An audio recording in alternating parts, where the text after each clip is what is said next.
Restores o resistencias. Se denomina restor al componente realizado especialmente para que ofrezca una determinada resistencia eléctrica. Por el contrario, la resistencia es el valor óhmico del resistor. Sin embargo, en el lenguaje coloquial y en la práctica, se emplea la palabra resistencia para designar al resistor. Por esta razón se utiliza la nomenclatura de resistencia. En un resistor se distinguen tres características muy importantes que definen sus condiciones de trabajo y utilización, que sería su resistencia, la tolerancia y la potencia nominal. La clasificación de la resistencia se realiza según diferentes criterios. Nosotros, de acuerdo con la utilización en nuestro campo de trabajo, las clasificaremos según su capacidad de modificar su valor óhmico en fijas y variables. Eso nos va a servir muchísimo, compañeros, porque podemos engañar a la computadora simulando pues algunos sensores y decirle a la computadora que está frío o que está caliente el vehículo. Les vamos a dar unos tips un poco más adelante. Veamos características de las resistencias. Resistencia es el valor óhmico de un resistor o resistencia comercial y no suele ser exactamente el indicado. Así hemos de distinguir los conceptos de valor nominal, que es proporcionado por el fabricante, y el valor real del resistor. Tolerancia es la diferencia entre el valor de la resistencia real y el nominal. Esta se puede definir como el campo comprendido entre los valores máximos y mínimos de una resistencia. Dentro de estos, cualquier valor de resistencia se considera apto para el uso. No todas las resistencias han de trabajar en las mismas condiciones ni en los mismos circuitos. Por eso existen dos tipos de tolerancias. Las tolerancias normales, que serían más menos 20%, más menos 10%, más menos 5%. Tolerancias de presión serían más menos 2%, más menos 1%, más menos 0.5%, más menos 0.1%. Potencia nominal nos indica la capacidad que tiene de evacuar el calor. Va en relación directa con su tamaño. A mayor tamaño, mayor potencia. Las potencias más comunes de los resistores comerciales son de 1/4 de watt, 3/4, medio watt, 1 watt, 2 watts y hasta 4 watts. Los resistores bobinados constituyen una excepción, ya que sus potencias máximas son muy superiores. Por ejemplo, serían 100 watts, 250 watts, 400 y 500 watts. Esas no son muy comunes dentro del ramo automotriz. Veamos los códigos de colores. Al observar una resistencia comercial, en la mayoría de los casos se observa el valor óhmico de la resistencia. Como la tolerancia de fabricación viene indicada mediante un código de colores que se lee de izquierda a derecha. Tenemos una primera franja, la segunda, la tercera franja y la cuarta franja. El primer paso para determinar el valor de la resistencia es leer su tolerancia, que está indicada por la última franja o la cuarta que tenemos aquí en nuestra gráfica. Posteriormente se observa el color de la primera franja de la izquierda, que nos indica el valor de la primera cifra significativa. La segunda franja es la segunda cifra significativa y la tercera es el número de ceros que van detrás de las dos primeras. Aquí tenemos la tabla de colores. Por ejemplo, si yo quisiera una resistencia de 470 ohms, voy a buscar la primera cifra, que sería la de color amarillo. La segunda franja sería de color violeta, que sería el 7, serían 470 ohms, sería por 10, serían 47 por 10, serían 470 o 4700. ¿Ya lo pensaron? Entonces sería 1, serían 470 ohms. serían 4700, serían por 10, 47,000 por 100 y así consecutivamente. Les recomiendo que hagan por ahí algunos ejercicios en casa. Resistencias fijas. Se fabrican con un valor ómico fijo, determinado y estándar, que viene indicado, como ya se ha visto anteriormente, en el propio cuerpo de la resistencia. Según su fabricación se puede diferenciar estas resistencias en aglomeradas, resistencias de películas de carbón, resistencias de película metálica o resistencias bobinadas. Todas ellas presentan particularidades en su funcionamiento que las hacen ser utilizadas en determinados circuitos. Por ejemplo, tenemos este tipo de resistencias de bobinados que nos las encontramos en algunos tableros de instrumentos de vehículos viejos. Estas son las resistencias comunes que utilizamos en los circuitos de las tarjetas, ya sean de módulos, de los mismos tableros o actualmente de las computadoras automotrices. Ejemplo de aplicación en el automóvil. Existen variables aplicaciones de resistencia en el automóvil. No solo están presentes internamente en diversas unidades de mando, sino también que forman parte de determinados circuitos eléctricos. Tenemos un ejemplo como el circuito selector de velocidades del ventilador del habitáculo o del sistema de enfriamiento en la parte interna del vehículo. Bien, aquí vemos tenemos una alimentación de corriente de batería, pasa a través de un fusible, se conecta directamente a la primera resistencia, baja a lo que es el selector de mando, a los interruptores. Si observo y hago el contacto en el primer interruptor, veamos la guía, va a conectarse hasta después de la última resistencia. Por lo tanto, aquí va a haber un consumo de amperaje y la velocidad de este motor va a trabajar muy lento. Si yo el cambio al siguiente contacto, voy a disminuir aquí una resistencia. Va a incrementarse el amperaje y el motor va a trabajar a una velocidad un poquito más rápida. Si hago el contacto al siguiente, voy a eliminar otra resistencia. Aquí ya va a pasar más amperaje, va a haber más flujo de amperaje y por supuesto el motor va a trabajar a mucho mayor velocidad. Y si lo pongo en el primer contacto, va a entrar el voltaje directo, evitando las tres resistencias o cualquiera de ellas, y el motor va a trabajar a su máxima velocidad. Y dice, la selección de los distintos acoplamientos de resistencias hace que la tensión de alimentación del motor varíe, consiguiendo variar la velocidad de giro del mismo. Esto tenemos como ejemplo, le repito, un sistema de ventilación en la parte interna del vehículo. Resistencias variables. Estos tipos de resistencias se denominan potenciómetros, siendo posible modificar el valor óhmico mediante un dispositivo móvil llamado cursor. Esos valores varían entre 0 y un máximo en función de las características propias del material resistivo utilizado y de las características constructivas. Este tipo de resistencias variables nos las podemos encontrar, por ejemplo, en los TPS normales que tenemos en los sistemas de inyección electrónica.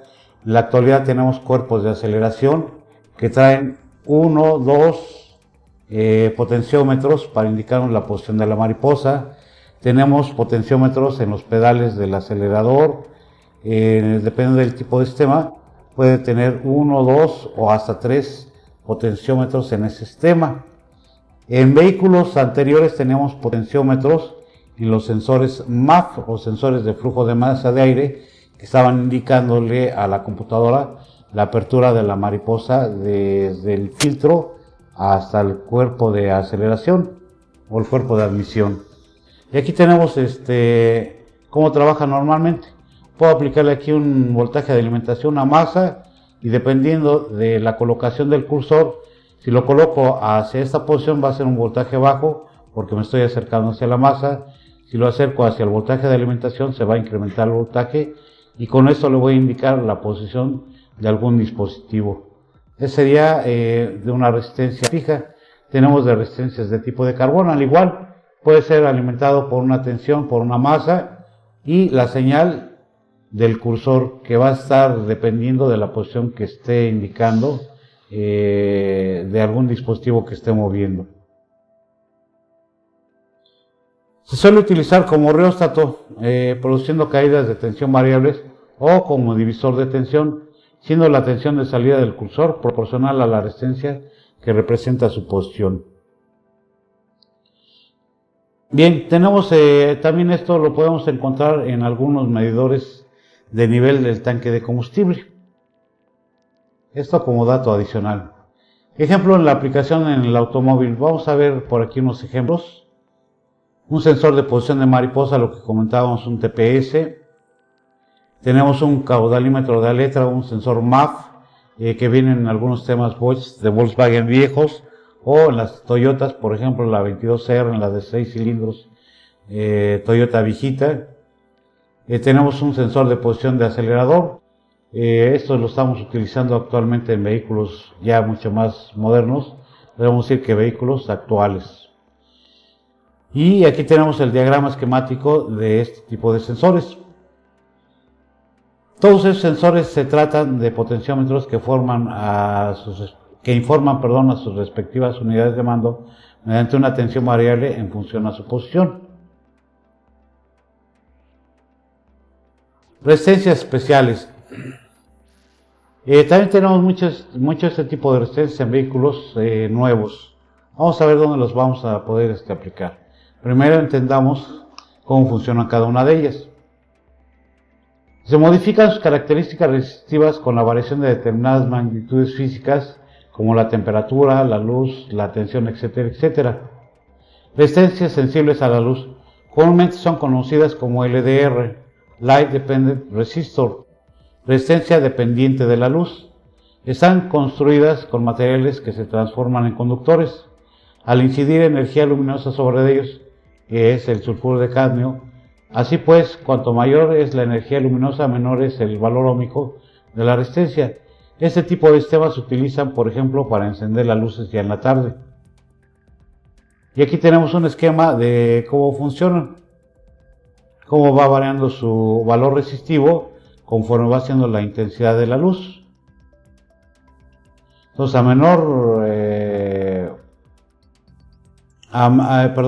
luz sería mayor resistencia, o viceversa, dependiendo de cómo esté diseñado el sistema. Las resistencias LDR tienen un valor de varios megaohms, que sean 10 megaohms.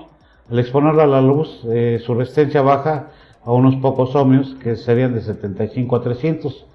Hay algunas variaciones de aplicación de este tipo de resistencias en los sistemas de luces, para que lo tomen en consideración. Resistencias sensibles a la temperatura. Existen dos tipos de resistencias sensibles a la temperatura: las de coeficiente de temperatura negativo NTC, que lo traen casi todos los vehículos automotrices, y las de coeficiente de temperatura positivo, que comúnmente vienen en los temas de Caterpillar, sensores de temperatura. Funcionan al revés de los que comúnmente conocemos. Las resistencias NTC se caracterizan por variar su valor óhmico en razón inversa a la temperatura. Así, a mayor temperatura presentan menor resistencia. Las resistencias PTC se caracterizan por su valor óhmico en razón directa a la temperatura. Así, a menor temperatura presentan mayor resistencia. O viceversa, vamos a hablar de las NTC. A menor temperatura, mayor resistencia. Comúnmente decimos que mayor voltaje. Las de tipo PTC, a mayor temperatura, menor resistencia, mayor voltaje. Funcionan inversamente a las NTC. Le repito, este tipo de resistencias en el ramo automotriz únicamente se utilizan en diésel, en la marca Caterpillar, para que lo tomen en consideración. El ejemplo de aplicación en el automóvil. La principal aplicación de las resistencias sensibles a la temperatura es como sensores de temperatura de agua, de combustible, de aire. Se utilizan en cualquier tipo de circuito, tanto de climatización como de inyección o de suspensión. También se utilizan PTC como resistencias de caldeo de sondas lambda, cajas de mariposa, colectores de admisión.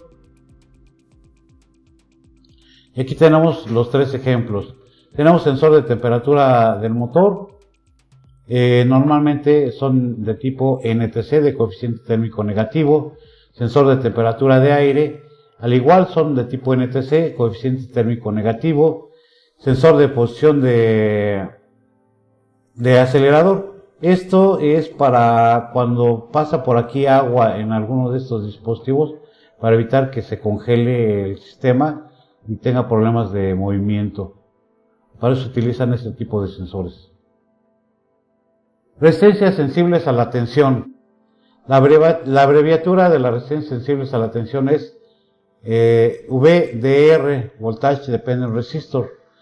Están constituidos normalmente con gramos de carburo de silicio, moldeados en pequeños cilindros o discos.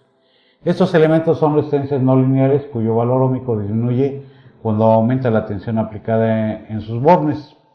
Se utilizan habitualmente como elementos estabilizadores de tensión y especialmente para proteger contactos móviles, como los interruptores o los relevadores.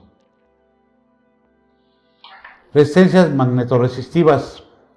Se trata de una resistencia magnetoresistiva cuya resistencia es que varía su valor óhmico en función a las líneas de campo magnético o flujo magnético que las atraviesan. En el automóvil este tipo de resistencias no actúa por sí sola, sino que está integrada en un sensor que a su vez engloba una electrónica de sensor. Un ejemplo de estos sensor magnetoresistivo es utilizado como sensor de régimen de ruedas en el sistema de frenado ABS. Se implanta en una rueda generatriz de impulsos dotada de una pista de exploración. Esto normalmente lo traen vehículos, por ejemplo, tipo BMW, Mercedes-Benz, son vehículos sofisticados. Los otros sensores de los que hablamos son de reluctancia variable. Tenemos aquí un ejemplo de resistencias magnetoresistivas. En las proximidades inmediatas de las zonas imantadas, las líneas de campo magnético discurren verticalmente sobre la pista de exploración. Según su polaridad, se dirigen hacia uno u otro lado de la pista. En virtud de que la pista de exploración pasa muy cerca del sensor, las líneas del campo magnético traspasan también el sensor e influyen sobre su resistencia. Y aquí estamos viendo el ejemplo. Inclusive esto nos va a dar muchas de las ocasiones una señal digital, que es lo que realmente ocupa una computadora para estar monitoreando un dispositivo en movimiento. Un circuito electrónico integrado en el sensor transforma las variaciones de la resistencia de dos diferentes niveles de corriente. Eso significa que la corriente cae al aumentar la resistencia del elemento sensor en virtud a la orientación que tienen las líneas de campo magnético que lo recorren. La intensidad de la corriente aumenta en cuanto se reduce la resistencia por invertirse la dirección de las líneas de campo y viceversa. Normalmente, si ustedes observan, tenemos aquí dos polaridades. Son sensores muy especiales que van a generar una señal digital. En otro tipo de sensores que traen dos terminales sería corriente alterna, que sería una señal análoga. Tengan mucho cuidado a la hora de estar revisando este tipo de sensores. Lo que les recomiendo es que lean primero el manual para que sepan qué tipo de sensores, si es de resistencia magnetoresistivas o son sensores de reluctancia variable. Son dos cosas muy diferentes para la computadora. Y vamos a entrar a los diodos, que son semiconductores. El diodo es un componente electrónico realizado con material semiconductor que puede ser germanio o silicio. Silicio es el tipo de material, hablando de química, comúnmente conocido como vidrio, y cuya particularidad es solo dejar pasar la corriente eléctrica en un único sentido. Su símbolo es el indicado y consta de una terminal positiva denominada ánodo, lo que ya habíamos comentado anteriormente, y otro negativo denominado cátodo. Externamente tiene una franja para indicar el sentido de paso. Recuerden que normalmente un diodo, todo su cuerpo viene de color negro, y esta es una franja de color gris metálico, que me está indicando la posición del cátodo y la otra parte por supuesto es el ánodo. Si yo aplico, por ejemplo, un voltaje positivo por el ánodo, va a salir voltaje por el cátodo. Si yo aplico en esta dirección por el ánodo un voltaje negativo, aquí voy a tener 0. Repito, si por el ánodo le aplico un voltaje positivo, por aquí voy a obtener positivo. Si aplico por el ánodo un voltaje negativo, aquí voy a tener 0. Si invierto la dirección de este voltaje, ahora bien, si aplico un voltaje por el cátodo, un voltaje positivo por el cátodo, aquí voy a tener 0. Y si de este lado aplico un voltaje negativo, aquí voy a tener negativo. Es que por lo tanto no hay diodos positivos, no hay diodos negativos. Únicamente son compuertas y dependiendo de la dirección del voltaje es como va a pasar o lo va a detener. Para que se quite también ese tabú de que hay diodos positivos y diodos negativos. Son únicamente compuertas que dejan pasar el voltaje en una sola posición dependiendo de la polaridad. Tenemos aquí un ejemplo, por ejemplo, tenemos un sistema hidráulico y el diodo se comporta como una válvula antirretorno. Aquí tenemos la posición del ánodo. Si yo aplico por aquí una presión hidráulica, si va a pasar por este lado, va a pasar una menor proporción. Si yo aplico esta misma presión por este lado, me va a cerrar la compuerta y no me va a dejar pasar nada. Esta parte podríamos denominarla como el cátodo, para que se entienda. Pero si aplico un negativo de ese lado, sí va a pasar. Hago el comentario. Entonces es una compuerta de válvula antirretorno para que se entienda un poco mejor. Si conectamos el borne positivo de una pila al ánodo y el negativo al cátodo del diodo, se dice que el diodo se ha polarizado correctamente. Si se aumenta la polarización directa, aumenta la corriente de paso por el diodo. Pero si dicha polarización llega a ser excesiva, se rompe la estructura cristalina quedando inutilizado el diodo. Aquí tenemos un paso.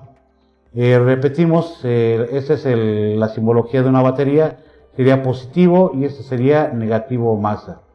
Si aplico un positivo por el ánodo, sí va a pasar y va a llegar a este consumidor. Por aquí estamos alimentando de masa y si ponemos un foco, por supuesto que va a prender. Ahora bien, para que ustedes hagan cálculos electrónicos, tomen en consideración que un diodo normalmente me va a consumir un promedio de entre 0.600 volts hasta 0.75 volts, denominada tensión umbral o tensión de barrera. Así es que si por ejemplo hago un cálculo de que este circuito va a trabajar con 12 volts, pero pongo por aquí un diodo, tengan la seguridad de que voy a tener 11.5 volts en esta fuente de alimentación. Ahora bien, si conectamos el borne positivo de la pila al cátodo y el negativo al ánodo del diodo, se dice que la polarización ha sido inversamente. Si se aumenta la polarización inversa a este, puede perforar y puede destruir al diodo. Aquí tenemos, si aplico positivo por el cátodo, no va a pasar. Si aplico un negativo por el ánodo, tampoco no va a pasar, por lo tanto, este consumidor no va a prender, para que quede un poco más explicado. La aplicación de diodos, dice lógicamente en el interior de las diversas unidades de mando está omnipresente, pero el diodo también se utiliza cuando se requiere que la corriente fluya únicamente en un sentido en parte de la instalación o sobre todo como un elemento rectificador en puente rectificador de alternador de un simple carga. Y aquí tenemos este esquema. Tenemos un regulador electrónico. Aquí estamos alimentando de positivo al rotor y estamos alimentando a nuestro regulador electrónico. E internamente el regulador electrónico va a empezar a enviar pulsos de masa hacia el rotor generando un campo magnético. Este campo magnético me va a inducir aquí una fuerza electromotriz que va a ser una señal de corriente alterna. Por aquí va a pasar la parte positiva de esa corriente alterna y va a ser rectificada que va a ir directamente a la batería. Y de este lado me va a rectificar la polaridad negativa de esa corriente alterna, y por supuesto también se va a ir a la batería, pero al borde negativo. Entonces aquí mis diodos están haciendo la función de rectificadores de una señal de corriente alterna, convirtiéndola en corriente directa. Espero que haya quedado explicado. Vamos a pasar a los diodos Zener. Al igual que un diodo normal, deja pasar la corriente cuando está directamente polarizado, pero cuando se polariza inversamente, el diodo conduce, dejando pasar toda la corriente inversa al llegar a cierta tensión, denominada tensión Zener, y manteniendo constante dicha tensión. Vamos a ver un ejemplo. Igual, nuestro diodo tiene un ánodo y tiene un cátodo. Si aplico voltaje por el ánodo, por supuesto que voy a tener un voltaje positivo de este lado. Si aplico un negativo, no va a pasar. Aquí voy a tener 0. Vamos a observar este otro esquema.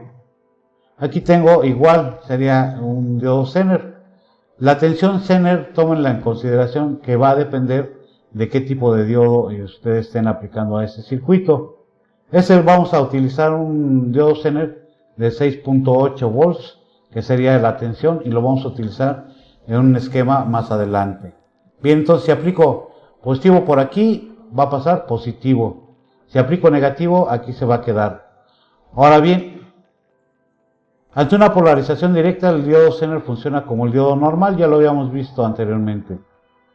Ahora vamos a ponerlo al revés.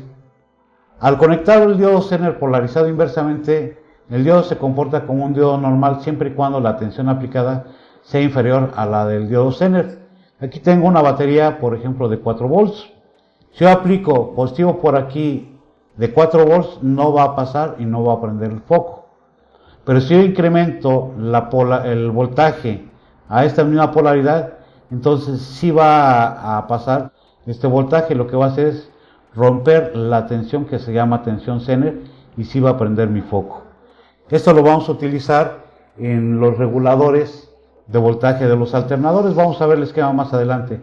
Repito, si el voltaje es menor a la tensión Zener o el voltaje Zener, no va a pasar.